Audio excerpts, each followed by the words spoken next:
Welcome to a live stream of the Your Next Mission podcast from the Maneuver Center of Excellence at Fort Benning, Georgia. Proudly brought to you by Cavalry Agency, Navy Federal Credit Union, Purdue University Global, and Veterans United Home Loans. Now here's your host, the 12th Sergeant Major of the Army and co-founder of the American Freedom Foundation, Jack L. Tilley.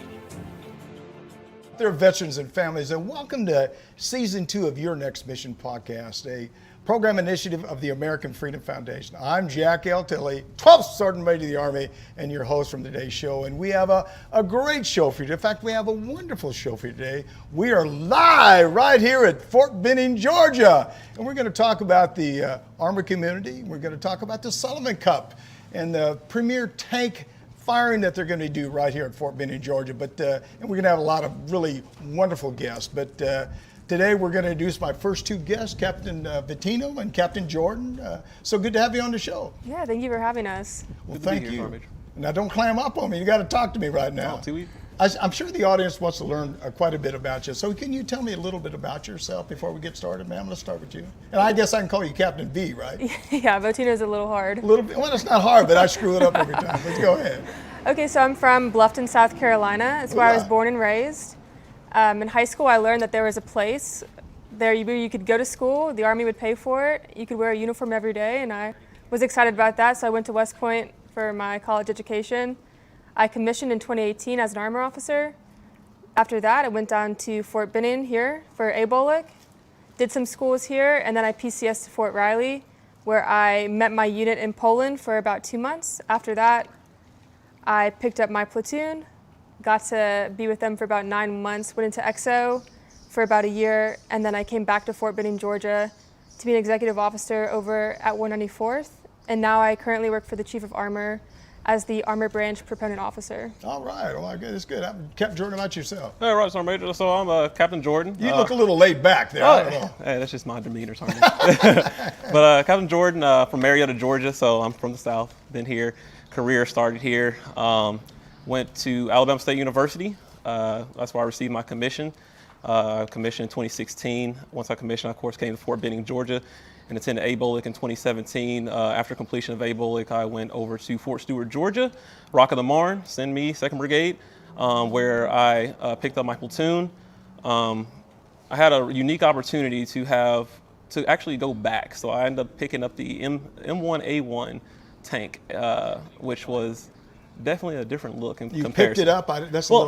I not picked up specifically, but I actually trained on M1A1 with my platoon in the company. So we went backwards in comparison to actually training on the M1A2. We later that year, we conducted a mission in Defender 20 in Poland. Then we had a change of mission due to COVID to the Atlantic Resolve.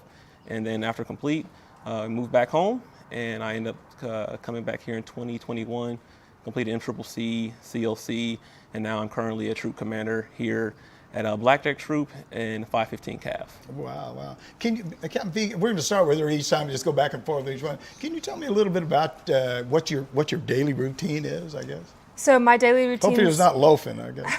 I mean, it's a little different from when I was in FORSCOM, being here at TRADOC. My daily routine really just involves talking to cadets in the ROTC programs and at West Point and educating them on the armor branch and kind of teaching them about the opportunities they have if they branch armor. So that's what I do. And then I also go TDY to travel to different universities and do outreach there as well to kind of get face-to-face contact.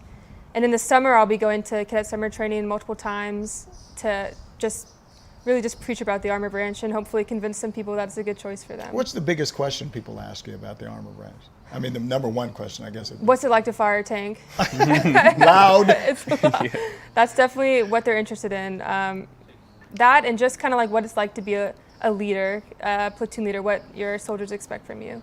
Oh, wow. Same question to you. What's a daily routine for you, I mean, in the military? Yeah, Roger. So my daily routine is to train, mentor, advise our future warriors to be 19 Delta Scouts.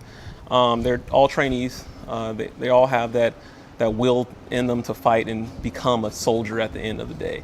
And my daily routine is to ensure that they get there. along with my well-trained cadre members, drill sergeants and first sergeant as well.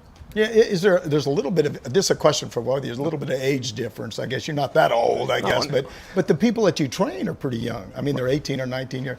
Do you find it difficult to get them to understand or exactly what's going on, I guess? So it can be a little difficult. It's just trying to get them adjusted to the daily life of a soldier. A lot of them come from military backgrounds as well, so those are kind of easy to mentor and adjust to the military lifestyle. But others, some just struggle a little bit sometimes. But after a while, they'll pick it up. Yeah, they're quick learners, I guess. Oh, 100% sorry. But you work primarily with officers or non-commissioned officers, both of you, I guess. Both, you work with officers or non-commissioned officers, both? So I work primarily with non-commissioned officers for my daily routine. It's mostly my drill sergeants, so E6 to E7, even E8s as well. That's my team, and pretty much how we execute a day-to-day mission. We always communicate with each other, and that is my go-to party. Yeah, ma'am, same question. You work mostly with officers or non-commissioned officers? What do you work with? Well, the office I work in, I'm lucky enough to where my office mates, it's just me on the officer side, but my office mates are 3 master sergeants and 1 E7, and they just represent the Armor branch, and they just have a wealth of knowledge, and it's a very cool experience, especially as a young officer, getting to be surrounded by such knowledge, because every day you can hear the good and the bad sides about the branch and just hear them either complain or get really excited about whatever's happening in the Armor branch. So it's just a wealth of knowledge that I get to experience on a daily basis. Yeah. I understand. Now you're studying, Captain Jordan, you're studying to get your master's degree, is that correct? I am, sorry, Major. And you're going to what school now? Troy University. How do you balance the two? I mean, it seems like a lot of work there. It is, Army. It's really difficult. Now, and the other question, I guess, are you married? Yes, I am. I'm married. Okay, you have any children? Yes, I do. Okay, 3. Go ahead, answer the question then. So yes, my hands are full on a daily basis. However, the teachers really work with me, so I can definitely tilt my hat to them. They help me. So if I'm busy or if I'm too busy to meet a certain test, they can work with me. They can alter the schedule a little bit, so I'm able to flex more so with my job to make sure I accomplish my mission and my task currently at hand. So it's not too difficult, honestly, because my wife is private service as well. And she helps me out. She understands the daily taskings. I guess the question is, who's smarter, you or your wife? Sorry, Major, I don't want to say that. But, I will tip my hat to my wife. She has me. She has to be. That's a good question. 100%, sorry, man. She got me beat. Yeah. Well, again, this is a question for both of you. Somebody said that basic training has changed a lot. I hate to tell you this, but I went to basic training in 1966. And so when you talk about changing the basic training, has it changed a lot since you came into service? And I guess I'll start with you, Captain Jordan, and then we'll go to you and ask the same question. From my knowledge, being here, it definitely has changed, Sergeant Major. The week, so now we're no longer just a BCT, then AIT. It's comprised as one. So we're OSET. So we're one station unit training environment. So we have those 19 deltas complete their tasks all the way through those 22 weeks of training. From my experience, I've been also told as well that it's been split from like Fort Jackson, Fort Sill, other areas. Their training is you do BCT in this area, then you go to another area for AIT portion. But here it's one. It's all comprised as one. So I think that's the biggest change that I've seen thus far, Sergeant Major. One of the things I hear from a lot of people, I travel around quite a bit, and they always say that training is not as tough as it was when I was there. And I'm sure you say the same thing. If I've been in 3 years, that training was tough when I was there. Do you hear the same thing? Oh, always, Sergeant. That's always going to be a thing. I mean, if we look 5 years down the road right now with the trainees we have now, they'll look at basic training and say, hey, basic training is not as tough as it was when I was there. So I guess it always depends on the person, honestly, Sergeant Major. Yeah. How about yourself? Do you think it's, I mean, I don't know if you can compare it to anything, can you? I mean. Well, I know when I was at West Point, all the old grads would say the same stuff, When I was a cadet, it was so much harder, and we had to walk uphill both ways in the snow, and, just kind of that, that narrative. Yeah. But the experience I had with basic training, I worked at the HHC company, and we kind of managed the land, like the towers or the gas chamber, those kind of places. And those were all the same things I did when I was going through as a cadet in our version of basic. So I don't know. I think it's probably difficult in its own right. No, 100%. Yeah. Do you think Here's another question I heard. Do you think the trainees always talk about, or the people in the divisions, they all talk about the trainees are not as tough and resilient and everything else as they was when they come in. Do you think these trainees are just as good as they've always been, I guess? I'll disagree on that, Sergeant Major. So our trainees... You can disagree. I don't care. When they first come in, Sergeant Major, of course, when our graduates see them for the first time, they're like, oh, man, I don't know if they'll make it. I don't know. We'll see, though. But at the end of the day, our job is to train and ensure that we get these soldiers to meet the Army standard and ensure that they are ready to fight our nation's wars and our nation's future wars. Today, I believe, at the end of their training, at the end of their 22-week OSET training, I do feel like they will be set to meet that mission set. They are resilient. They will be ready to fight our nation's wars when that time comes.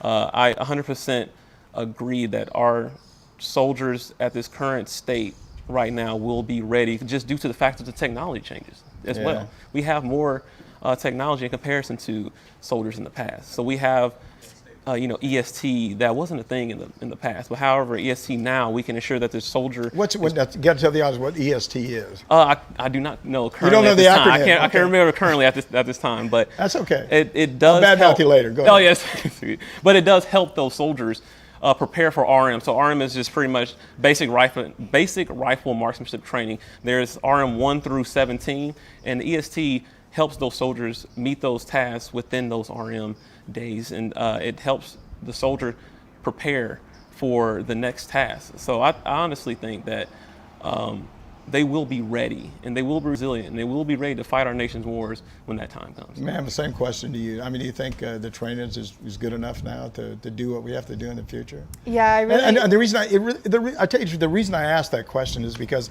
I'm always watching TV and I'm listening to news and I talk about Ukraine and Afghanistan and Iraq and all the rest of that stuff.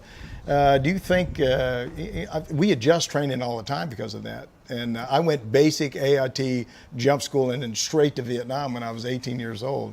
And I worry about things like that. I mean, I don't know if you guys do or not, but any concerns about that? Well, I'd agree with what he said. The technology we have now is so different than it was even 10, 20 years ago. So I think the new soldiers coming in are juggling a lot more technology-wise than maybe people had to juggle in the past. And you never know until it's time to know, like if people are going to be ready. And I think, soldiers have always been soldiers from the beginning of time.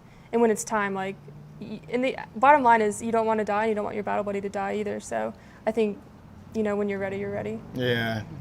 That's, I hate to say it, but it's the truth. There's no second chances in our job. You're either number one or you pay with it with your life. And it's really sort of a scary thought. Last question before we take a little bit of a break here. Are you concerned about anything going overseas or Ukraine or all that stuff? I mean, you stay up to the news and all that stuff about the things that are going on. Does any concerns there? I mean, with the things we're doing or things that are going on? Not to get into politics, and it's not politics, it's about training. Currently, I am not, Sergeant Major. Yeah. I'm not concerned at all. I know for a fact that the quality that we push out into the force will be ready. Yeah. They will be ready 100%, and they will answer that call. Yeah. That's, you got to have good leaders, and that's what you two are, both leaders in our Army. One last comment now. Who's the biggest army in the world? You guys know? China. And then I think it's India. And we're number 3 as our size. But we're different in all the rest of those armies. And what do you think makes us different? Any thought about that? You already said it, technology. Technology, Sergeant Major, but I think my biggest, I think it's actually hilarious, but how we're different is we have doctrine, and we're supposed to follow doctrine at all times. However, when that first bullet starts flying, it's all out. United States Army, we're doing something completely different, and I think that's what makes it hard for other countries to fight us, because they'll read our doctrine and they'll follow it by step, and they're like, oh, they will be here and they will do this. However, we're just like, nah, we're going to do something completely different. It just throws their entire plan out the window. So I think it's hilarious. Yeah. How about yourself? We're not the biggest, but what do you think makes the difference there?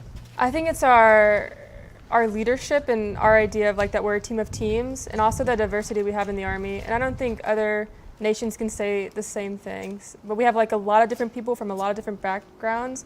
And when you get a team made up of people like that, you can do incredible things because you have just like a bunch of different perspectives coming into the fight. So I think that really helps us. Yeah, me personally, what I think the biggest difference is the non-commissioned officer corps. I think because we have a tremendous non-commissioned officer corps, they really know exactly what's going on, and they really do a lot of heavy lifting. And you got, you're a young captain, 7 years in the service, I think, 7 or 4 years in the service. You had how many years? I'm coming up on 10. Coming up on 10. Was you enlisted before? I was Army. Okay, so the difference is you're a young captain, but you're going to really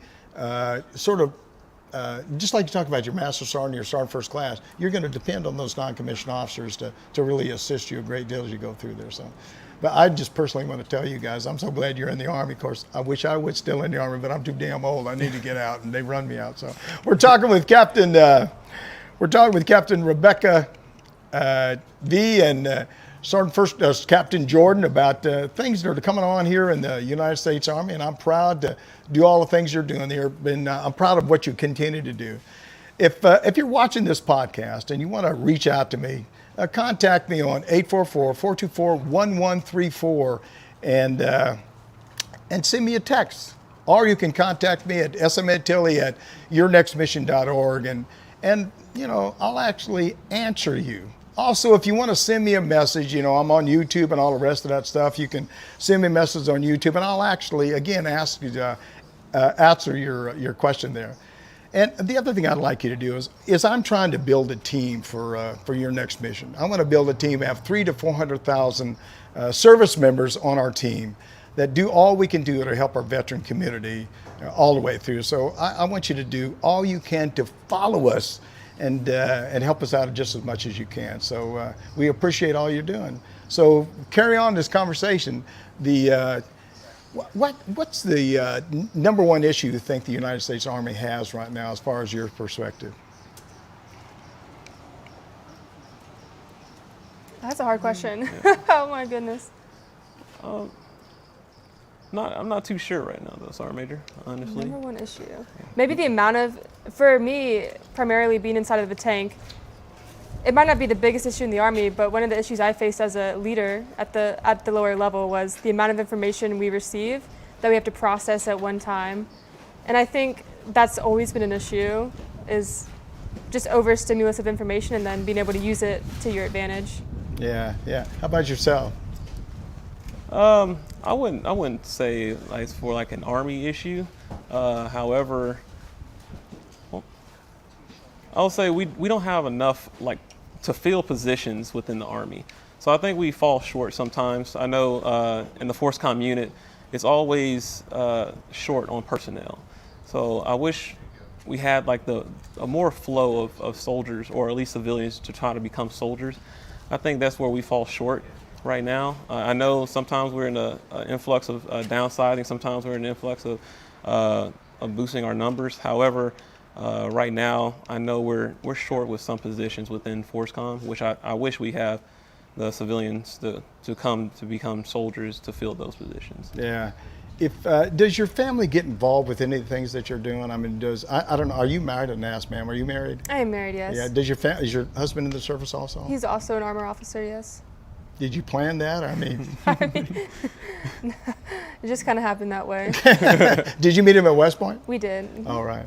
So how does your family, your military spouse, get involved with the process of things you're doing each and every day?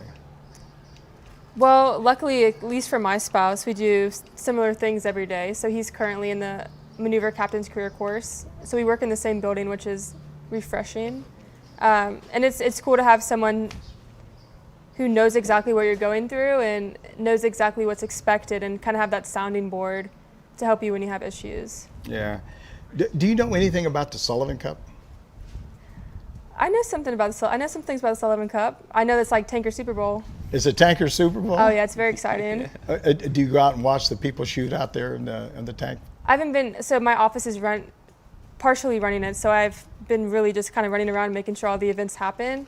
But I know as a young lieutenant, when I was at Fort Riley, it was always my dream to compete in the Sullivan Cup, because that was like, you were the best of the best and you were going there to win.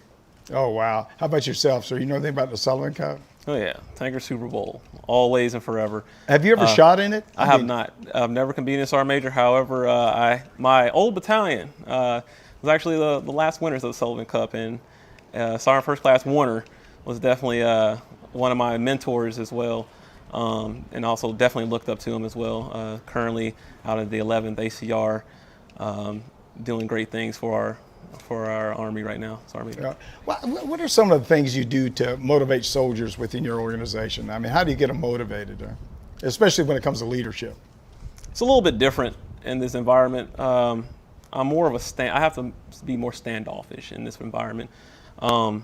That's more so for our drill sergeants that we have down there, that's always with them on a day-to-day basis. For myself, I'm not really there for the trainees. However, for my permanent parties, for my drill sergeant, we do have like in-house SFRG. We have barbecues. We come together, have a little camaraderie time every once in a while when we're not on duty. So I think that's how we pretty much come together, and we stay motivated. We talk to each other. If we have any issues, we ensure that we relay it to each other as well, so we can ensure that it's being addressed properly and in a timely manner as well. Yeah, how about yourself? How do you motivate your soldiers that you're around? Or maybe they motivate you, I don't know. Well, yeah, currently in my current position, I don't have any soldiers. But when I was a platoon leader at Fort Riley, I think the biggest thing was just making everybody feel like a valued member of the team. That's like first and foremost. Like everyone feels a respected and valued part of the team.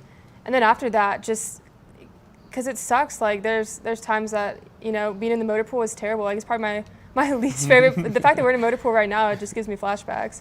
It's probably my You don't like being in the motor pool? I mean, you have to be. It's a necessary evil, but it's definitely not my favorite place to be. I'd rather be somewhere else. But On the range. but they really motivate you, because especially the specialists in E5, the younger soldiers, they come in every day and they're just ready to go. And seeing how passionate, especially 19 kilos, that's who I've worked with, how passionate they are about being tankers and the pride they take in their job, and getting, like, when you actually get the tank working perfectly and you're able to actually shoot a gunnery and fire off your tank, it's an unmatched feeling. Yeah. I stayed in the Army 36 years. You think you'll stay that long? I mean, you take it day by day. So maybe in 36 years, I'll be sitting here in a motor pool and loving it, but I'm not sure. How about yourself? I'm not sure, Sergeant Major. We'll see. Well, so what makes you stay in the Army? I mean, what is it? What's the two things, or not two? What's the things that make you stay or motivate you to stay in the service? I think Captain V already spoke on it a little bit, but the soldiers motivate me to stay in, like 100%. Waking up every day to see how motivated they are is my go-to thing. Like that's what keeps me pumped, seeing that they're hyping and excited to be there. And it makes me just like, oh well, yeah, I'm here. We're here. So that's what keeps me driving and pushing on. Yeah. That's of all the things I did when I was in the military, one of the things I just loved was talking to soldiers and motivate them. But I used to do one-handed push-ups. Do you do one-handed push-ups? Back in the day, Back in the day. I mean, I could probably get one good one out for you, Sergeant Major. Is that right? Well, what do you think about that new physical fitness test that the Army has? I love it. Have you taken the test I already? have. I've taken it 7 times already, and I love it. Did you pass it? Oh, always. Every single one. Ma'am, have you taken the test also? I have, yes. So I hear people talking about it, how tough it is. What's so tough about the test? I think people are used to the APFT, which is your standard, 2 minutes push-ups, sit-ups, and the 2-mile run. And then, so that's what the Army was training for. And then they switched to the ACFT, which requires a much different set of tasks. And I think for people, it was just that transition. But then once you practice for it and you actually start training, like for those specific events, like it's not difficult. And the last one I took with my unit at Fort Riley, that was the first one I took, and it was really cool to watch the company take it together, because everyone was motivating each other and like, oh yeah, you can go for that next rep. Or it was unlike the APFT where everyone just kind of gets in line, and like you have like 30 people in line, just everyone do push-ups. This, when you do the deadlift or when you do the plank. People are right there motivating you, and it's a really cool like team building event. Yeah. It's okay. But how about yourself? I mean, you're motivated. You max every one of them. Does all your soldiers max them too? No, I don't max every single one of them. Some of my soldiers are pretty close to maxing. But yes, I think it's definitely a great change for the Army. Definitely because it shows not just, you can push up, sit up, and run, but it shows the well-rounded soldier. Yeah, that soldier can do all of these things. Yeah, so do you have any final thoughts or anything you want to share with the audience about what we're doing, or anything you want to say to the audience? Captain B, we'll start with you. Honestly, for me, when I was a cadet at West Point, the Army branch wasn't open to me until my junior year, and I got to tell you real quick, I sat on the board that allows females in combat. And when I said on the board, I said, hey, look, it doesn't matter. As long as you have a standard, you meet that standard, I don't care. Right. And I think that's the standard. That's the way it should be anyway. And, I was super excited when I was actually afforded the opportunity to join the Army branch and to be on tanks. And now, if you look at the female population, the numbers are just growing. And I think we have around 250 female armor officers now inside the branch. So it's just been really cool to be part of that integration and to see it grow and just kind of change the branch for the better. Yeah. Well, that's good. Any final thoughts you guys got? Anything you want to share with the audience about talking to me today? No, anything you want to share with the audience here before we stop here, I guess? Nothing much, Sergeant Major. It was definitely a great opportunity to be here, and I truly appreciate and having the opportunity to speak to you, and also having the opportunity to speak on the Army's behalf and the great things that they do on a daily basis. Yeah, there's no question. Make sure you tell all your soldiers about your next mission. Follow that as much as you can. How about you? Any final thoughts? No, just thank you for the opportunity, and hope to just keep learning and growing as a leader. Yeah, well, I appreciate it. And I want to say thanks to Rebecca Vatino. I want to make sure I get that right. And Captain Trey John Jordan for being with us today. And I'm Jack Tilley, 12th Sergeant Major of the Army, and you've been watching a live stream on Your Next Mission podcast. And please stick around for our next segment. And we're going to have Sergeant First Class Travin Craig and 194th Armor Brigade Senior Drill Sergeant and Staff Sergeant Christopher Sorensen, Behavior Health Technician at the Military Advisor Training Academy. So thanks for watching, but now I mean it. Please don't go anywhere. We'll be right back. You're watching a Your Next Mission live stream, proudly presented by the Cavalry Agency. They help brands dominate no matter their size. Ideas, strategy, action. This is Cavalry. Learn more at cavalry.com. Navy Federal Credit Union, the most trusted credit union owned by members of the military community, serving all branches of the armed forces and their families. Their members are the mission. Learn more at NavyFederal.org. Purdue Global, providing affordable online education for hardworking adults. Learn more about a personalized, innovative, and world-class education at PurdueGlobal.edu. Veterans United Home Loans, the #1 VA lender for 5 straight years. If you're buying, they're funding your dreams. Learn more at VeteransUnited.com.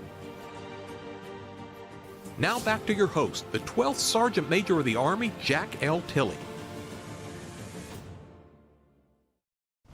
Hello out there, veterans and families. And again, I'm Jack L. Tilley, 12th Sergeant Major of the Army and your host. And today, again, we're coming to you live at Fort Benning and the Maneuver Center of Excellence. And we have, like I said before, we have a great show, and we're going to talk to some outstanding people. And right now, we have the Commandant and the Sergeant Major from the Armor Center right here with me, General Fetley and Sergeant Major Jackson. It's so good to have you on the show. Thank you for having me.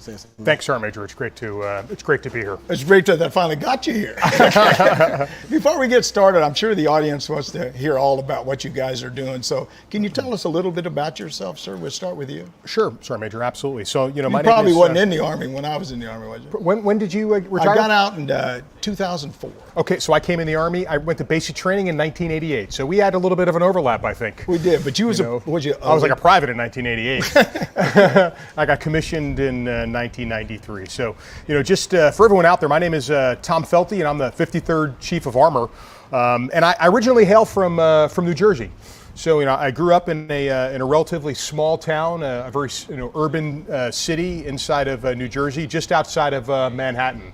born and raised in New Jersey, and my dad was in the Army National Guard, and he's kind of what he's who encouraged me and gave me that initial little spark to inquire about the Army, and I joined the National Guard in between my junior and senior year of high school. Wow. Went off to Did you join the Guard to get the money? Is that what it was? No, so in the end, I ended up getting some money from the Guard, but that wasn't the original purpose. The purpose wasn't much money. Yeah, it wasn't much money. Yeah, I think I remember my first paycheck of $747 for a month. Right, was my first paycheck as a private. But I really wanted to test out the Army to see if I wanted to make it a career, and so I went to basic training, and I immediately just fell in love with the Army, and I knew that I wanted to at least try active duty out, and so after that I went to college. I graduated AIT, and then I went to college at Rutgers University, and I got involved in ROTC. I also was a Division I athlete. I was on the rowing team, and I was a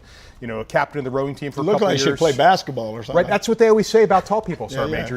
But I grew up, where I grew up, funny enough, in the city, there was no. Sergeant Major and I were just out there doing a hometown recruiting effort about 2 weeks ago. I didn't have any basketball courts around me, so but we had a river, and that's where I learned how to row.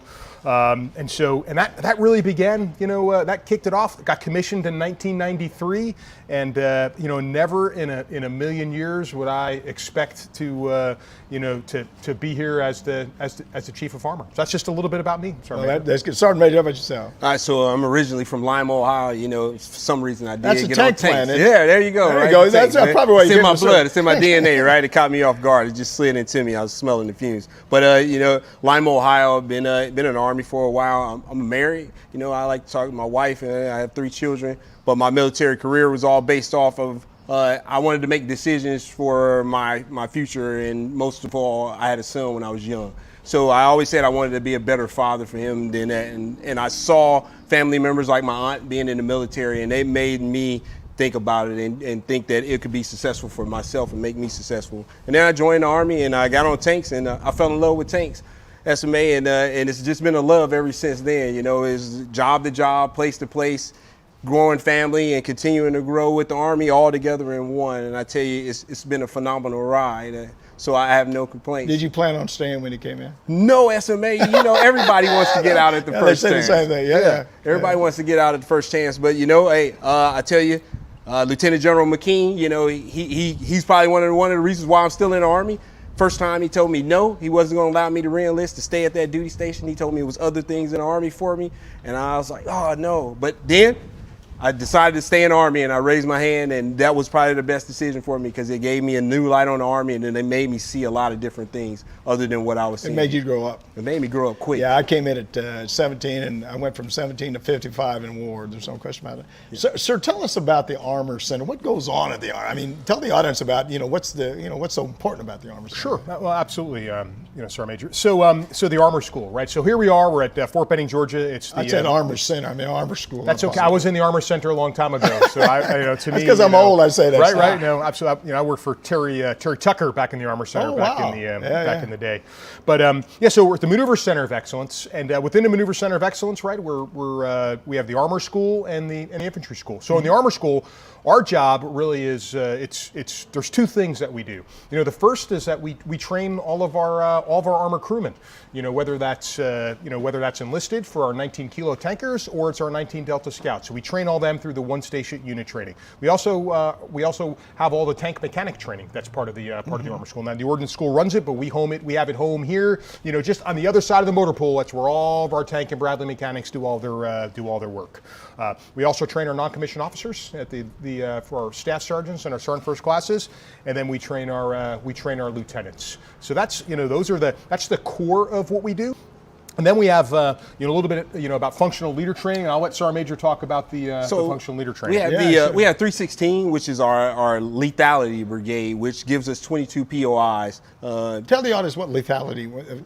Lethality. Oh, this is a great question. Lethality is the ability to employ and destroy, close with and destroy on the enemy with precision the first time, winning the first battle. And that's my belief of what I see lethality as. And it's a 2-part aspect. It's understanding and being proficient on your platform and in your skill craft, and also understanding how to train and manage that and bringing it together to create the lethality of what we do as a armored force and as an Army. SMA. But I'll jump back to, I think I got it right. No, jump back to what his question. I'm going to ask you the same thing. Go ahead. 316. 316 has 20 POIs, which covers everything from Master Gunner, Abrams Master Gunner, to Bradley Master Gunner, all the way down to combative. So everything from 0 to 5,000 meters of lethality of how to close with and destroy on the enemy, that POI is covered through 316. Wow. Yeah. Yeah. And the other thing 316 does that's unique is it's where we train our Scout Leaders course and our Cavalry Leaders course. And so for our leaders, that school provides that foundational training for us to enable reconnaissance and security throughout the Army. And the cool thing about 316 is when you look at things, like 316 builds readiness for our Army and its brigade combat teams. It's the one-stop shopping for readiness. Direct readiness to all of our brigade combat teams. So it's a pretty big mission. It sounds like a big. What's the priorities for the Armor School? Sure. So in number one, in very general terms, before jumping into I'm jumping into like Army language or something like that. Jump into whatever you want to. Yeah. Jump. But it's really about creating. It's about creating experts at echelon. That's what we really want. We want to create experts at echelon. We want to be able to have the privates that are ready to add value the moment they join the formation. So some things that we're looking at, are increasing the amount of maintenance training that our privates are getting, so that they can go and they could do some 10-level maintenance tasks by themselves. The other thing that we're looking for out of our privates is to license them when they come out of OSIT. So as a brigade, as a battalion or company commander out there, wouldn't it be nice if your 19 deltas and your 19 kilos come to your unit already licensed and trained? So that's an example of how do we build that expertise at the private level? Do you think a private when it comes out of OSIT is an expert in any way? So I think in an expert. No, but they can be the best they can be. Yeah, absolutely. Right, and so that's kind of, when we look about experts, that's why we talk about expertise at echelon. And we want them to be the best they can be. We want privates to do private things well in their organization, so that they're primed and ready to follow that direction of their non-commissioned officers. And likewise for lieutenants, like a lot of jokes always about lieutenants, right? But first off, lieutenants are combat leaders. There's always jokes about. There's always, I know. I mean, there's jokes about brigadier generals too. I hear that. We don't want to hear that one. I hear that one every day. Yeah. But fact of the matter is our lieutenants are expected to be combat leaders the day they join the platoon. Yeah. Period, right? They're combat leaders on day one. And so we have to provide them all of those skills so they immediately can add value, right? And jump into their platoon. That way they're primed and ready to listen to the advice of their platoon sergeant to help them kind of move them to the next level. Yeah. So we have a strategy, right? So throughout the Army, everyone's familiar with Army Futures Command and the Chief of Staff of the Army and the Secretary of the Army's modernization priorities and signature systems. And so a lot of that is based off of materiel, like next generation, the OMFV, or the next generation aircraft, or the next generation, the squad weapon. What we're looking at now is, so how do we develop the person? Right, so we have materiel that we're getting ready to, bring into the Army, but how do we now adapt for the future, and how do we change how we train and develop leaders going into the Army of 2030? And so that strategy of leader development, training, and what we're calling it standardization through 2030 is something that's really important to us right now, because we have to adapt and we have to get better moving into the future.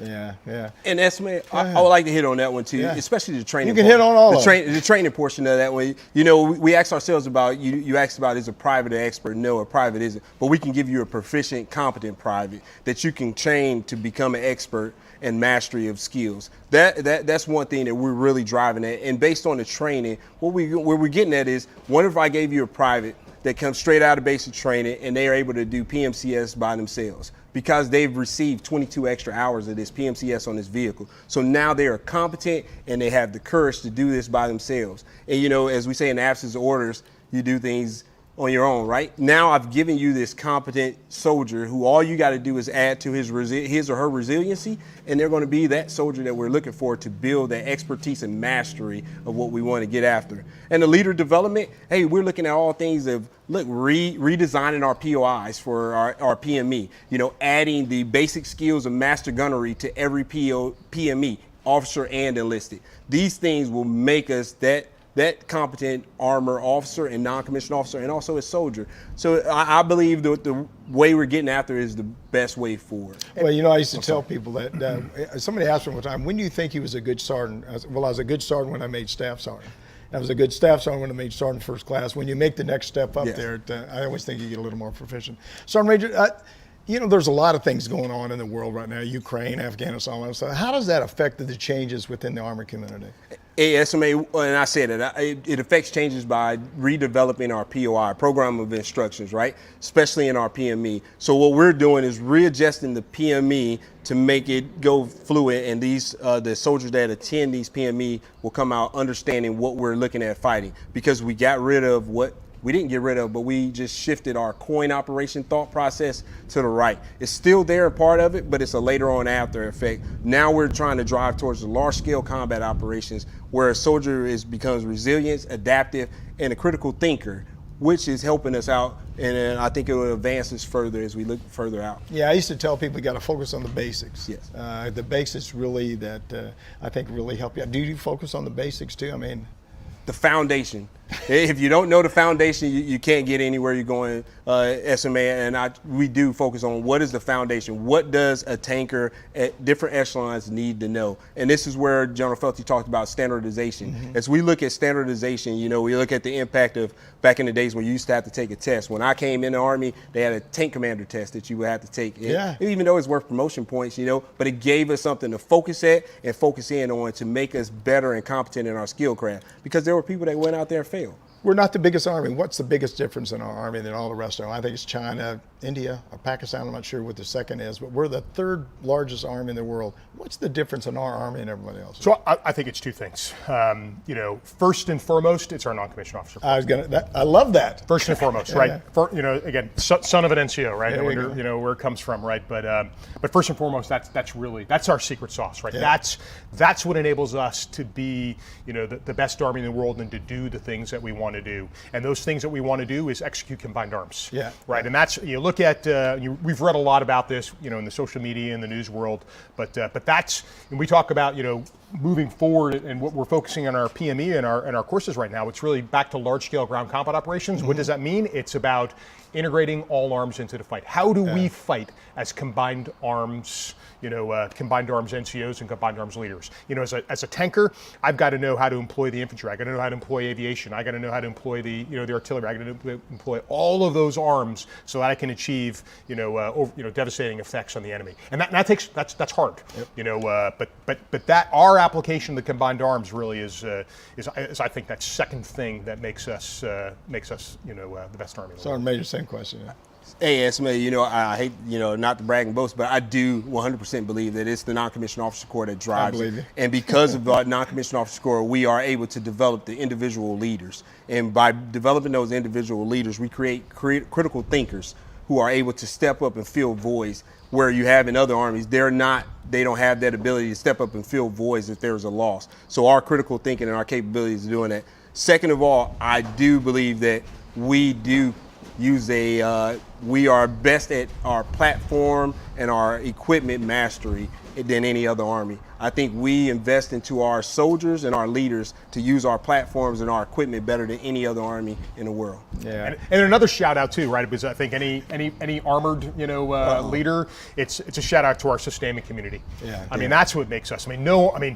Especially the armored force. What enables us to do what we do on the battlefield is because of the great backbone of our support and sustainers that we have. I mean, without them, we'd run out of gas, we'd run out of bullets, and we wouldn't be able to do the things that we do on the battlefield. Yeah. So we're talking with the Commandant Brigadier General Thomas Felty and Command Sergeant Major Levine Jackson of the U.S. Army Armor School. I'll make sure I say that. And you're watching Your Next Mission podcast live with me, your host, Jack L. Tilley, 12th Sergeant Major Army. And if you'd like to reach out to me, you can do that by texting me at 844-424-1134 or send me an email at smatilley@yournextmission.org. Or you can leave me a comment on all my social media channels. I never thought I'd ever say anything like that you're watching right now, so I think it'd be fun. Also, if you're enjoying this live broadcast from Fort Benning on YouTube, please like us. click on that subscribe button below. Click on that. Join the team. Be on the Sergeant Major of the Army's team, and let's try to make a difference in our country. There's no question. We're giving away great new Your Next Mission t-shirts to the next 20 subscribers on our YouTube channel. So please leave a message on that comment section down there, and I'll reach back out to you. Okay, let's pick it up where we left off. Sir, let's talk about the Sullivan Cup.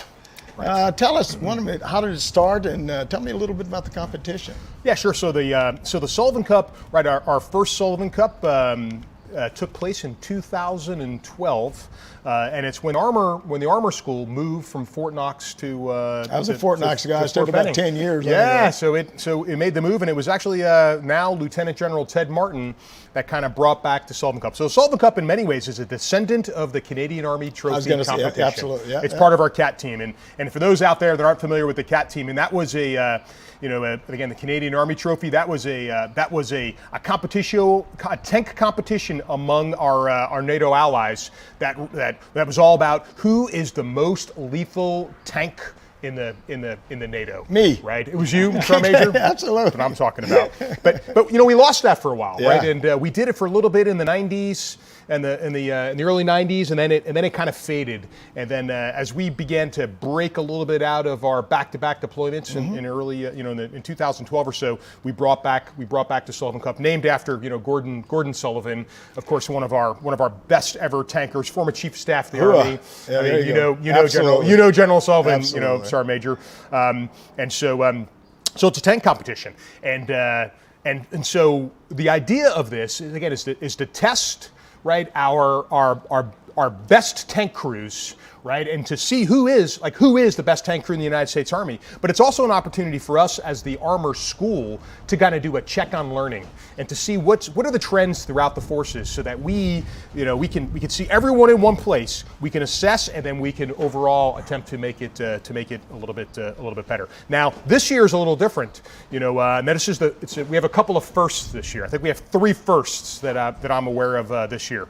The first thing is we brought Bradleys to the competition. So we have our 19 Deltas that crew our Bradleys, and the Bradleys are now part of this competition, right? They've been out there, they haven't had a competition, and I think this is a great place and a great honor, to honor General Sullivan and to bring that platform into, because it's really about platform lethality, and now we have our tanks and our Bradleys. The second first is this is the first time since we integrated women into the combat arms in 2016, we have women crew members. Oh wow! And so they're doing a great job. We have all women crews? Nope, we don't have all. They're part of the crews. That's the way it should be. Yep, they're part of the crews, and long overdue. And they're just proving to everybody, of course, what we knew they could do all along, and which is being experts at their craft. And then the third first for this competition is we've got the new M1A2 V3 SEP, and so we have 1st Cav Division that's shooting the our newest tank that we have in our inventory. Being an old guy, one day I want to come up here and shoot a tank again. I love shooting tanks, that's for sure. Right, absolutely. Hey, Sergeant Major, tell me, do soldiers like this competition, or are they afraid of it, or? SMA, I tell you, they're so excited about it. Every one of those 12 crews down there believe that they and know in their heart that they are the best of the best tank crews and Bradley crews. So they're excited because they tell me day in and out, and I'll tell you, before I came up here, one of the female drivers on the Bradley crew, she came to me and said, "Hey, Sergeant Major, guess what? No matter what, I am one of the 5 best tank crews in the Bradley crews in the United States Army." And I could do nothing but smile, and it brought joy to my heart that she has so much pride in herself and what her crew can do and her capabilities. I think she even told me that they were going to win, but I'm all in. She's a good driver, but I tell you, they are happy. And every division that has a Bradley and tank crew involved in it, they are cheering and voting and yelling on all our social media platforms, and they're getting out there. So I believe 100% they're happy. Yeah. I got to tell you something. I started the Soldier Institute of the Year program for the Army. In my lifetime, I like competition. Do you think competition makes people better? I think competition breeds greatness. I think it breeds greatness. It brings out the inner part of you that says that I must win. When all else fails, you pull out the inner part of you as a human being and says that I must win. And I totally believe it. And maybe that's just my I had TIE tank in 2 of the units that I was in throughout my military career when I was a younger staff sergeant, sergeant first class. And I always wanted to shoot against somebody else. because I wanted to see if I was the best of the best. And I never got a chance to do that. But Iron sharpens iron, right, Sergeant Major? That's right. It brings out it absolutely brings out the best. well, there's no second best in our profession. That's right. for sure. So what's the future look like for the Armor community? Yeah, so we have Hopefully it's good. it is good, right? And so, contrary to a lot of people's, belief, the tank is not quite dead yet, right? And there's you see that in a lot of social media, and the good news is there are a lot of articles out there that provide, the poignant counterpoints. And the fact of the matter is, there is always going to be, a requirement for mobile protected firepower. And the tank is it. The tank changes the odds. In any combined arms fight, when you bring a tank to the fight, it's changing the odds in your favor. And so it's a bright future. So things that we've got on the agenda, what we've got on, going forward right now. So we're going through a lot of organizational changes. And just recently, fresh off the press, as of last week, the Army just approved the new MOS, which is 19 Charlie, and that's going to be a Bradley Fighting Vehicle Crewman, specifically for our mechanized infantry companies. And so that's a big step. And the whole idea is to put professionals in every single Bradley turret, true professionals that are experts and eventually masters of their craft. And so we're gonna see that in late 24 is when we're going to start OSIT.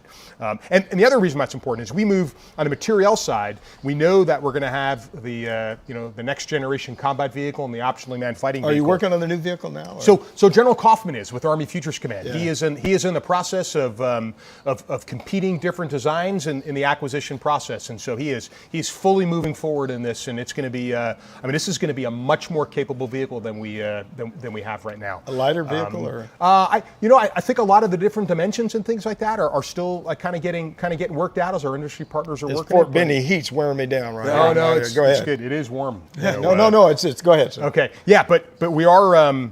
But it's going to be a much more capable vehicle, and really a lot of it is going to be the technology that we bring to bear. All the modern technology that we have, we're going to bring to bear into this vehicle, and it's going to be an extremely lethal platform. But it's going to be pretty complicated too, which is why we need professionals, inside the turret, someone who knows what they're doing and are experts and are well trained on it. So that's part of it with the.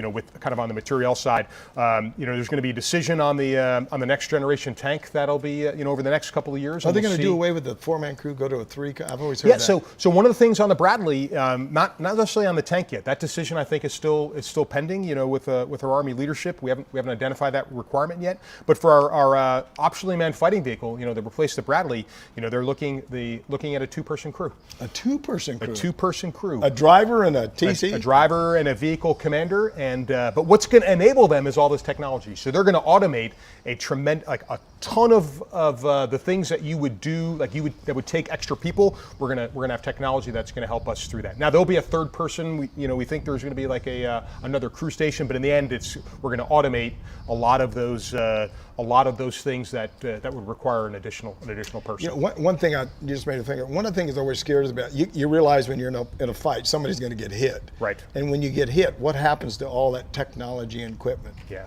Is it going to break down? Is it going to continue to work? And do they have a secondary system that you can use to continue to fight? I think this is all the stuff that we're going to, again, we're in the initial design categories right now, and I know all the experts these are all things that they're taking into consideration. So I'm certain that when the Army decides on what the system is, they're going to take all that into account. Because in the end, you got to be able to fight off this vehicle, and that vehicle's got to be survivable. And we talk about survivability, at least with the, American vehicles, we talk about survivability for our crews, our crews have to survive, but our weapon system has to survive too. Yeah. Right? We've got to be able to fight it to the end. So I know that is something that we're going to incorporate. But again, that's an Army Futures Command kind of question. Well, you may be there working on that in a couple of years. You never know. Could be, Sergeant Major. Sergeant Major, you want to add anything to that? The future there.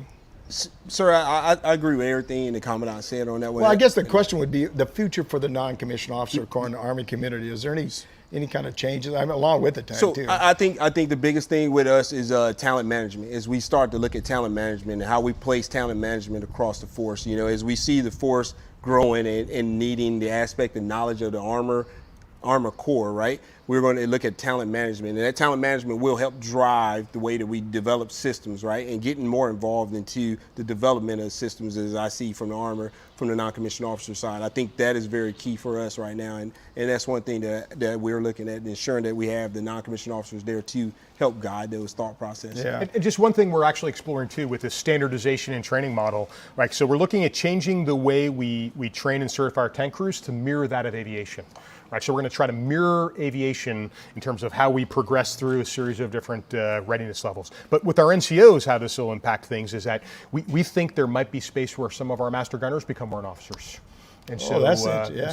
So that would be a big change. We wouldn't, obviously we would keep some master gunners as NCOs because we want some master gunners to be the sergeant major of the Army one day. Yeah. You know, but then we also want to provide a space where they can really be technical experts and stay in that position for a long time. And so that's something that, you know, we are actively exploring right now. You know, we talked about warrant officers in the Army community for years. And so I don't think it's a bad idea, and I think probably in the future. But you got to continue to change. Yes. Got to continue to grow and stuff. Well, first of all, let me say that I've enjoyed talking to you guys today, and you're a wealth of knowledge, both of you, and you're doing a tremendous job. I know at the Armor School right here, and I just really appreciate it. Any final thoughts? Anything you want to make sure you tell the audience that you want to say? Sergeant, I'm gonna start with the sergeant major right here. Hey, so SMA, I would like to say you got a couple minutes to talk for 2 minutes. So one thing I would like to say is in the armor community, I would like to say this: know who you are. You are the armor community. You are always at the friction point of what the United States wants us to be at. You are there to deter and stop anything from coming forward. So you are reliable, and you are the deciding factor of all things combat. And that's one thing I'll leave it with. There you go. Sir, about yourself. Yeah, just, you know, the point that I would leave with is, you know, we are a great Army, and we've got, in the Armor Corps, we've got to be good at fighting, but we also have to be good at, you know, at maintaining, and then we got to be good at taking care of our people. Yeah. You know, because it really is, it's the people of the Armor Corps that's what gives us that distinct advantage, and we just need to, you know, keep on taking care of our people. You couldn't be right. I mean, it's always about people. It's always about taking care of people. You can get different equipment. You can do all this different, but the people, as long as you're taking care of the people, you'll make things happen there. Thanks to Brigadier General Thomas Felty and Command Sergeant Major Jackson. I'm Jack L. Tilley, 12th Sergeant Major of the Army, and you've been watching live stream of Your Next Mission podcast. And please stick around. Our Your Next Mission podcast, and we're going to talk to a couple more great leaders here in a few minutes. And I want you to stick around. Don't go anywhere. And really, thanks for watching. But please stay with us. We'll be right back. You're watching a Your Next Mission live stream, proudly presented by the Cavalry Agency. They help brands dominate no matter their size. Ideas, strategy, action. This is Cavalry. Learn more at cavalry.com. Navy Federal Credit Union, the most trusted credit union owned by members of the military community, serving all branches of the armed forces and their families. Their members are the mission. Learn more at NavyFederal.org. Purdue Global, providing affordable online education for hardworking adults. Learn more about a personalized, innovative, and world-class education at PurdueGlobal.edu. Veterans United Home Loans, the #1 VA lender for 5 straight years. If you're buying, they're funding your dreams. Learn more at VeteransUnited.com. Now back to your host, the 12th Sergeant Major of the Army, Jack L. Tilley.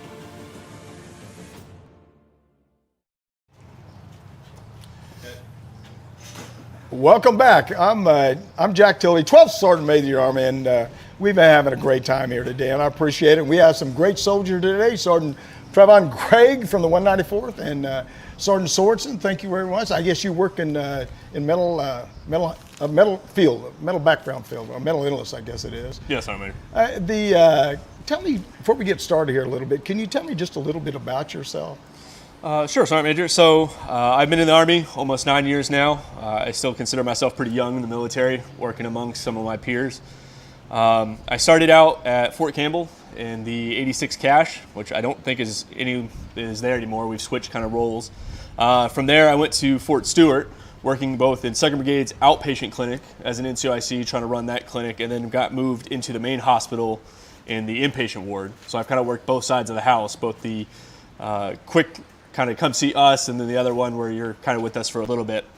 From there, I went to the schoolhouse, so I was training all our future leaders and training our incoming 68 X-rays who will hopefully one day replace me and make a better Army.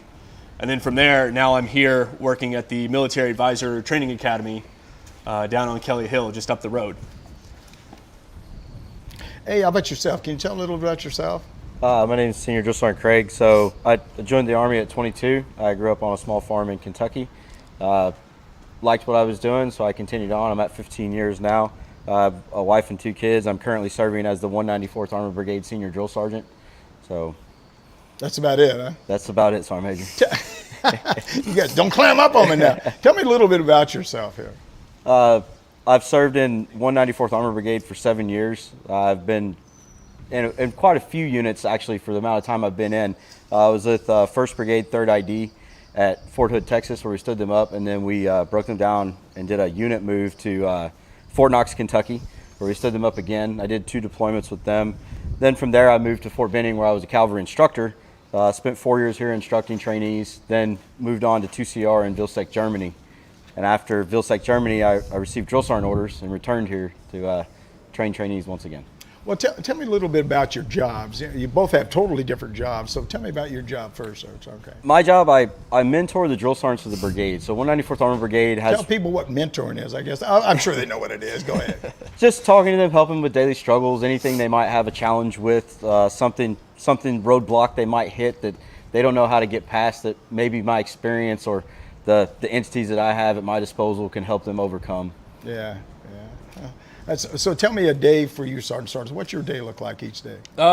It varies, Sergeant Major. So based off the Military Advisor Training Academy and the course we teach, the Combat Advisor Training course, we're broken up into 4 different blocks. So I work with Block 1. It's a 2-week block.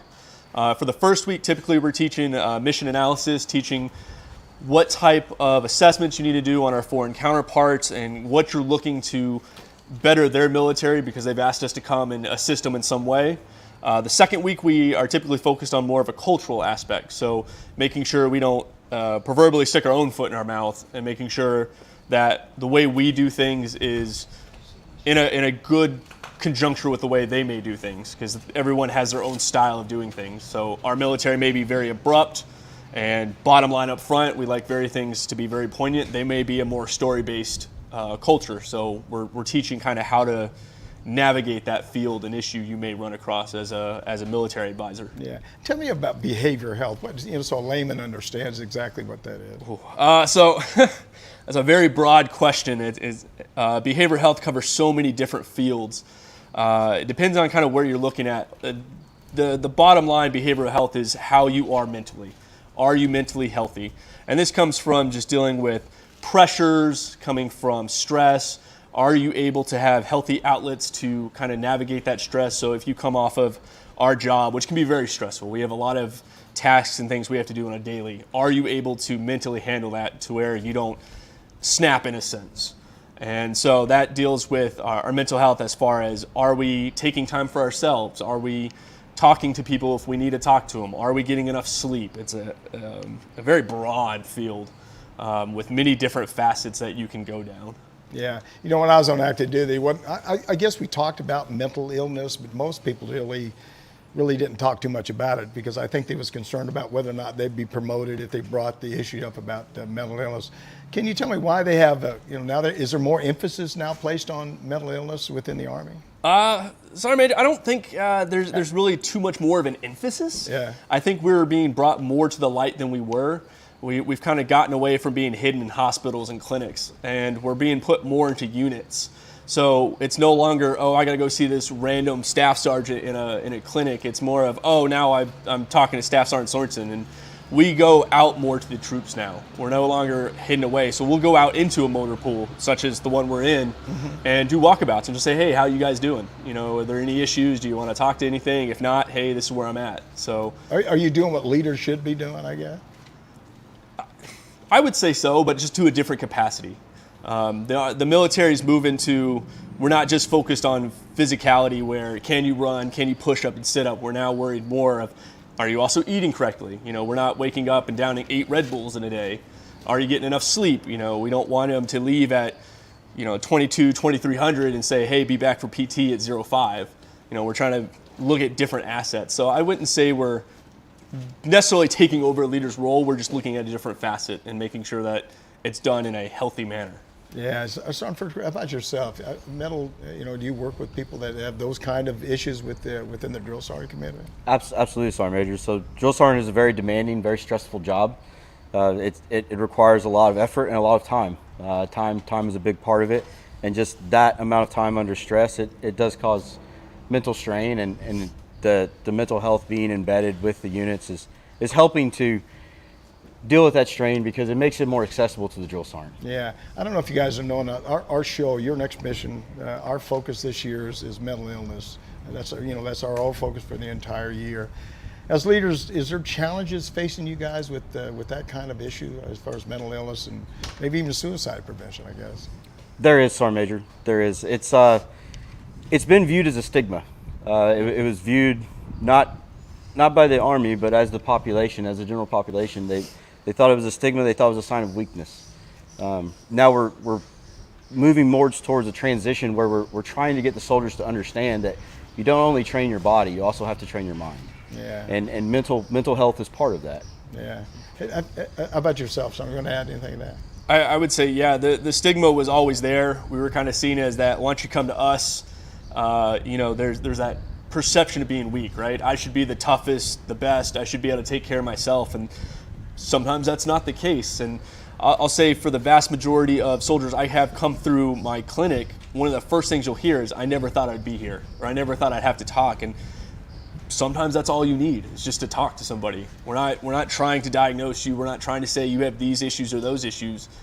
Sometimes you just got to get stuff out. So the stigma is definitely getting less and less, and I've been seeing more leaders on a top side. I've had sergeant majors who will tell their formations in Liverpool, like, hey, I have a behavioral health appointment in 5 minutes, to say, like, look, I'm not afraid to go talk, get out there and, make sure I'm mentally okay. So, it's that changing Army, right? It's that stigma we had versus now we're trying to see that it's not that big a deal to go talk to somebody. Well, I think a long time ago people thought it was, if you brought up things like that, it'd affect your promotion. I guess I don't know if that's true or not. Did you think it's still true? It's not. No, it's non-punitive. If you come to see us, even if you're command directed, it's non-punitive. The only thing that we could ever tell anybody is if you were a direct harm to either yourself or somebody else. That's about the only time where we have to step outside the office and say, all right, hey, you have to watch this individual. Other than that, if you come talk to us, it's between you and us. And with all the health laws, with HIPAA, which is your Health Information Protection Acts, and identifiable information, like, we can't share any of that. And we can actually be penalized and brought under charges if we do so. So that your personal information, your issues, anything like that you talk to us about are highly regarded. Like, we're not just blasting you out on any situation and going to tell all your buddies. Yeah. Does social media have anything to do with that? A lot of now, everything you do is on social media. Does that affect their behavior in any way, or good or bad? I guess maybe probably bad in some cases. Sergeant Major, like anything else, it's based off the individual. Some put a lot of stock into their media presence. Others, you'll talk to leaders, they barely have a phone. They still like their old cricket phone. They don't have flip phones, smartphones, whatever. My wife just got a new iPhone a couple months ago. She didn't want a new one either, but go ahead. So it just depends.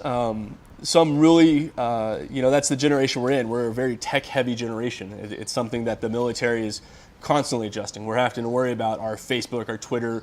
TikTok is always the latest one now, and it just. Are you on TikTok? I am not. I haven't crossed that bridge yet. No, I'm not, Sergeant Major.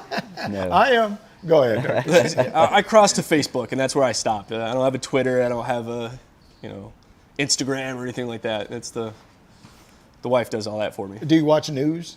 I do watch news.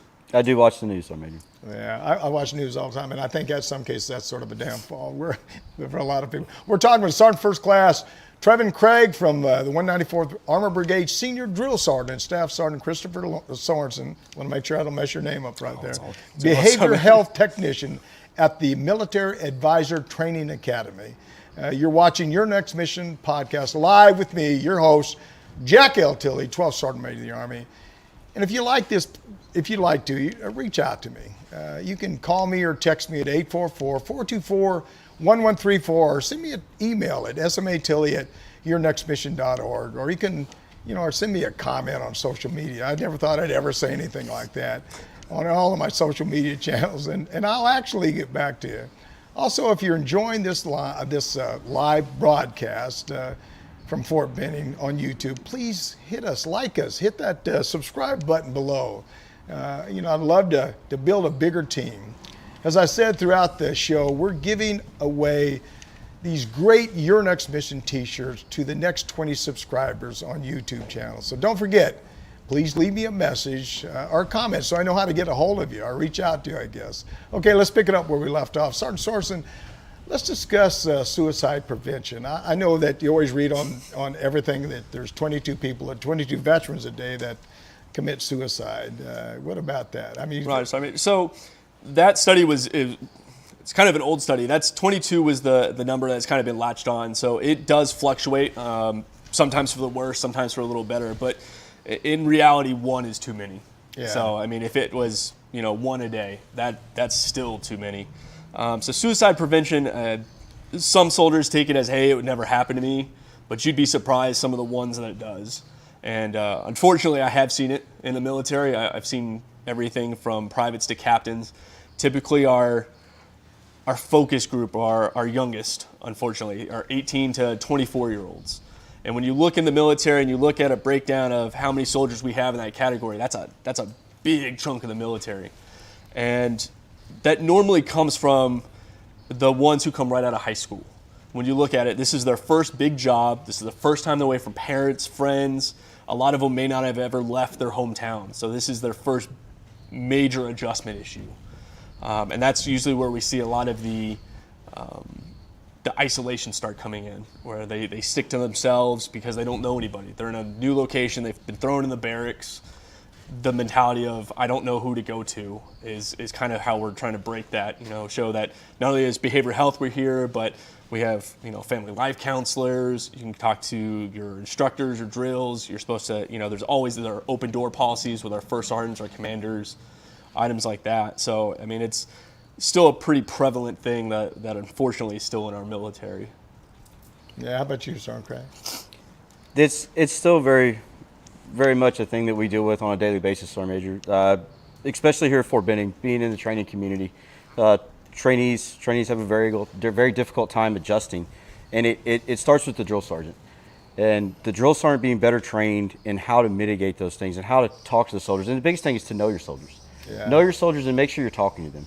Talking to the trainees, even though they're training, it's a drill sergeant-trainee relationship, there's still that NCO behind the drill sergeant hat. There's an NCO that has to put on that drill sergeant hat for there to be a drill sergeant. Sure. And that NCO, that's the NCO that comes out. When they talk to the trainees, they know them, they get to know them. And so we've transitioned the way drill sergeants conduct themselves a little bit, I'm sure, from the time when you were a drill sergeant major. It wasn't that long ago. Wait a minute. Well, I'll tell you what, it was a long time ago. I was a drill sergeant, 67, 68, and 71 to 73. And in fact, one of the questions I asked a couple of people a few minutes ago about has training changed a lot since they came in the service? How about yourself? Has basic training or AIT changed a lot since you came in? It has changed completely, Sergeant Major. Yeah. Changed completely. It's a different approach on how we train. I was very fortunate. I had phenomenal drill sergeants. I don't think that's someone that you ever forget. Mm-hmm. Your drill sergeant. I'm sure you still remember yours. And I'm drill sure Sergeant Lewis. Sergeant Sorensen still remembers his as well. All three of them. They've changed it where the drill sergeant is more of a leader, more of the embodiment of a leader, more of what a non-commissioned officer is, just day in and day out. The drill sergeant is a title that's added because they're training someone in a training environment. Mm-hmm. Yeah. How about you, Sergeant? I've got off suicide prevention. I don't want to get off. But how about you? You think the training's changed a little bit? And do you think that affects suicide prevention in any way? I mean, because of the training. Think it's either too easy or not hard enough or whatever? And I guess the other thing is that a lot of people come into service with already having issues. That's true, I guess. That's true. And it, like I said, behavioral health is so broad. And so when we say you have issues, we're not saying you necessarily have a diagnosis already. You could have tendencies to different, different issues, whether it's behavioral, mental, however you want to spin it. So, and that's fine, right? It's when it starts impacting your life that really becomes an issue. So if we can get you the training you need, if we can put that leadership figure in front of you, and that's what helps you, then cool, that's what helps you. If not, then that's kind of where behavioral health comes in. If you need to come see us and we can maybe more fine tune the help you need. As far as training becoming easier or harder, like we said, your time through is vastly different than my time through. My time through is different than, Sergeant here's time through, and even looking at the cats coming through nowadays.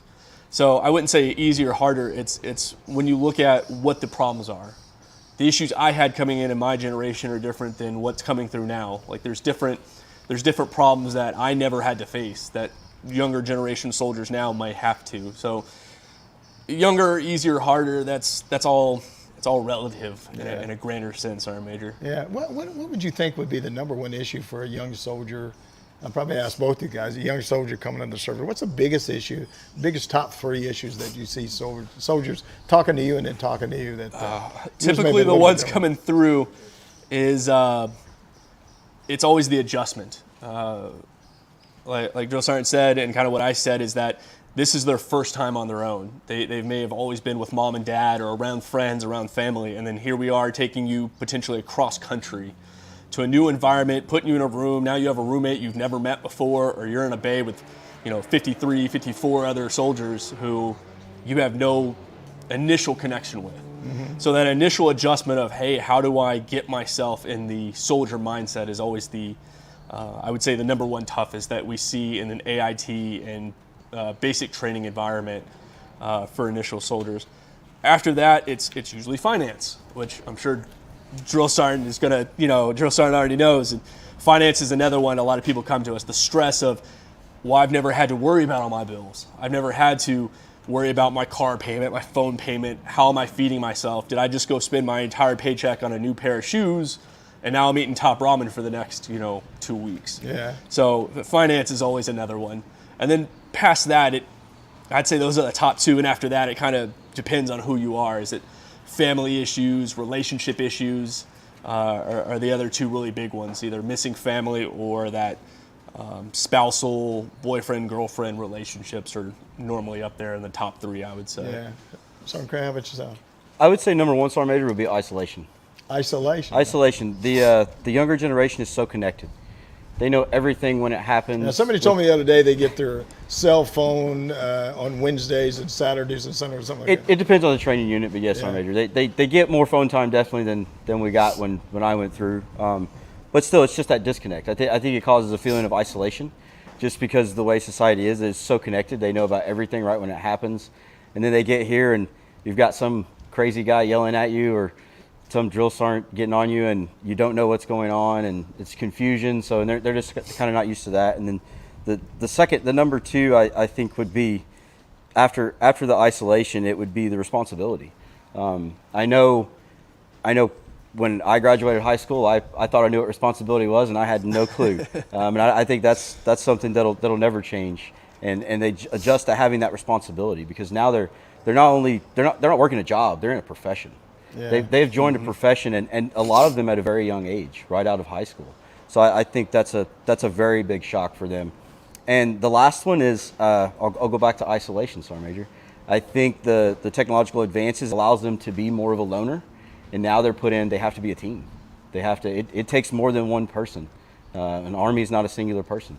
Yeah. It's a group of people driving towards a normal goal, a common goal. So I can't agree with you more. If you was a chief of staff or sergeant major in the Army, both of you, what's the number 1 thing that you would change in the Army? But you can be a chief and then you can be the sergeant major in the Army. Go ahead. That's always tough, Sergeant Major. There's so many things. Most people say they want more money. The money's always great. I think my biggest change would just be the connectivity, kind of what I was alluding to with that first time being alone. Drill Sergeant was alluding to with the isolation is we get so wrapped up in our own lives, hiding to ourselves, and it's not just our junior soldiers, it's our leaders as well. We do that. Yes, we're a soldier 24 hours, but at the end of the day, I go home, and I may not think about my left or right battle.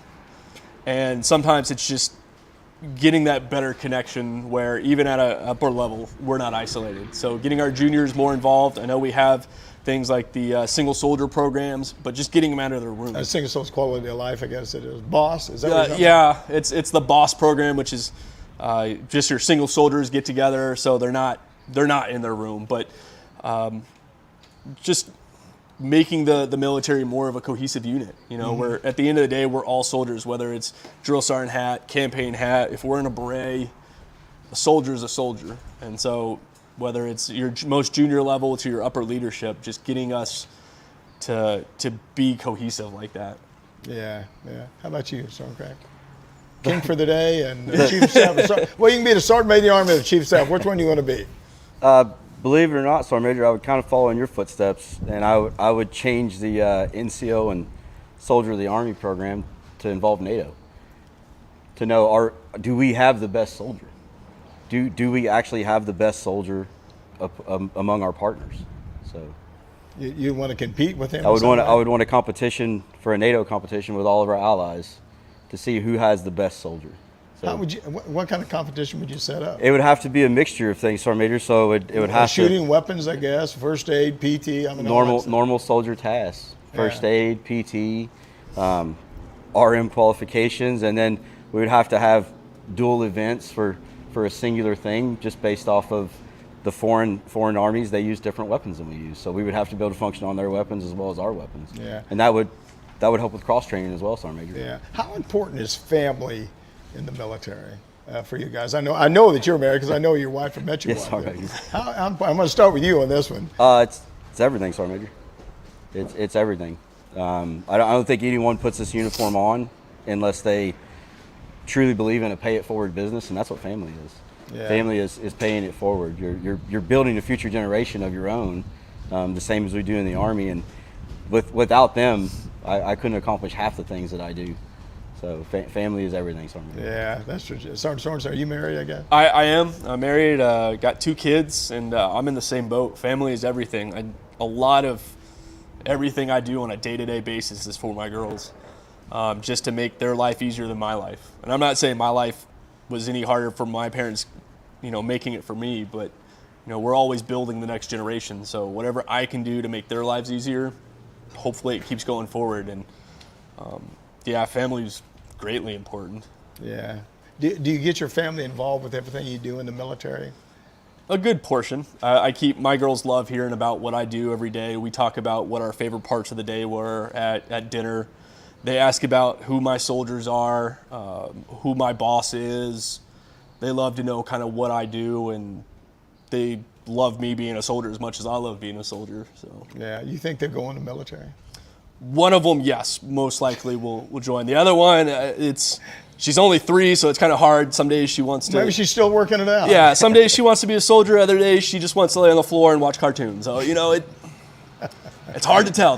She's still young. Yeah, I didn't ask you that question. Do you think your kids would have gone to the military again? One for sure, Sergeant Major. She will be a senior next year, so she's already made her mind up. She just doesn't know what branch she's going to join, but she does want to join the military, even if it's just for one contract. And the other 2, we'll see how they do. So, when are you going to get out of the service? When do you think you'll retire from the military? The day that I wake up and I say that's it, I'm done, Sergeant Major. I don't know when that day is. How many years do you have now? I have 15 right now, Sergeant Major. So you think 25, 30? I have no clue, Sergeant Major. No clue. No clue. It could be 30. It could be 40. It could be 25. Sergeant Sorensen? I plan to stay as long as the Army will keep me, whether it's 25, 30. I mean, eventually my mindset might change because, we say that now, and then 2 years later, I'm like, yeah, that's it, I'm out. But I'll stay as long as, as long as I can. With my family being military and I growing up as an Army brat, like, the Army is all I've known. Yeah. So I can't imagine going back in the civilian world as much stuff as, like we said, you see on the news and everything else nowadays. Like, I can't do the TikTok thing, so I might as well stay in the military. That's for sure. Any final thoughts, anything you want to share with the audience? We got a few minutes left here before we have to wrap it up. Anything you want to tell the audience? I mean, this is I know that you work, in behavior health and all that stuff. anything you want to share? Maybe something to help somebody, or Really is if you need help, get it. Mental health is just as important as your physical health. You sprain your ankle, you break a leg, you fall out of a tree, we go see a doctor. So if you're having issues, you're feeling depressed, anxious, whatever, come see us. And if it's not us, go see your chaplain. Go talk to your family life counselor. Go talk to your NCO. Like, just talk to somebody, because you never know how much that's going to help somebody. And kind of what Drill Sergeant said earlier is, as leaders, we need to be engaging with our soldiers. So if you're a leader, talk to your soldiers, see how they're doing, know kind of what they're doing, and just be involved. Yeah, well, how about yourself? I actually want to share a story about you, Sergeant Major. Hopefully it's a good story. It is a good story, Sergeant Major. So the last time that we spoke, you had made a comment to me about respect and dignity, and I think as leaders, we don't have enough of subordinates, or people, maybe we're not even their leader actually letting us know when we make an impact. But you talked of respect and dignity, and it really made me reflect and think of the military you went through. We always think the older times are much, much harder than what's currently going on. And getting older in the military, I think, oh, well, everything they're doing now is easy. But hearing you talk about respect and dignity, that really changed my thought process of how I look at things. I told people all throughout my military career that I always said I treat everybody the way that I want them to treat me, and so I respect everybody. And I certainly never tried to talk down to anybody. I always wanted to be who I am. In fact, I tell people all the time, the way I was when I was a Sergeant E5 was the same way I was when I was a Sergeant Major in the Army. I never wanted to change. I think one of the most important things to do is don't change. Don't change who you are each and every day. Because it's important not to change. So soldiers recognize this stuff. I want to say thanks to Sergeant First Class Traven Craig and Staff Sergeant Christopher Sorensen for being with us today. And for me personally, it's a big deal. What you talked about, behavioral health, is so important because there's a lot of people out there that suffer. And being a drill sergeant is one of the most important things that I think anybody can do, because you're training our future. You're training the people that'll go out and fight our nation's wars. And this is tough business, and there's no second best. I'm Jack Tilley, 12th Sergeant Major of the Army. You've been watching live stream of Your Next Mission podcast, and that's about it for us today. We're gonna close up the show, and I want to thank all our guests for being with us today on the podcast. I so appreciate them just for being with us, and I know I had a great time, and I hope they did too. And just I always want to leave you with some final thoughts. And one is that, mental illness, it bothers me. It bothers me a great deal. There's so many people out there that think there's nobody there that'll help them. There's 17 million veterans that in some way are attached to each other, that want to help each other. And so never think that you're alone. Always remember we're here to help each other each and every day. And I tell people all the time, I'll be a soldier till the day I die, and I'll never change. And I ask you to never change. Do what you can to help our veteran community each and every day, because a lot of them suffer. I'll also tell you that I didn't tell you, Sergeant Sorensen, but I've suffered from post-traumatic stress for probably 50 or 60 years. And there's been a lot of things that I've had to struggle to get through. And there was always somebody there to help me, to talk to people. So it's important. So God bless each and every one of you. And again, thank you for being here. Before we go, I want to certainly thank our presenting sponsors, Calvary Agency, Navy Federal Credit Union, Purdue University Global, and Veterans United Home Loans for what they do each and every day for our veteran community. Thanks for watching. See you on the high ground. Hooah!